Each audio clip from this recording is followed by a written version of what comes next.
ताज्या घडामोडी आणि नवीन बातम्या पाहण्यासाठी आमचं मी साक्षीदार हे चॅनल सबस्क्राईब करा।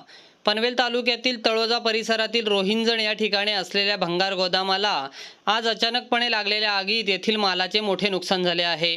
सुदैवाने या आगीमध्ये कोणतीही जीवितहानी झाली नाही।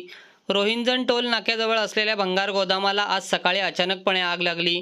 आगीचे वृत्त समजताच तळोजा पोलिसांचे पथक, त्याचप्रमाणे तळोजा व परिसरातील अग्निशमक दलाचे 5 बंब घटनास्थळी दाखल झाले। त्यांनी आग विझवण्यासाठी आटोकाट प्रयत्न केले।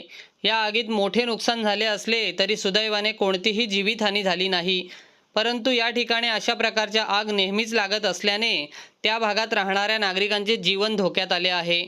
तरी या ठिकाणी लक्ष घालून येथील भंगार गोदामे हलवण्याची मागणी या परिसरातील नागरिक करत आहेत।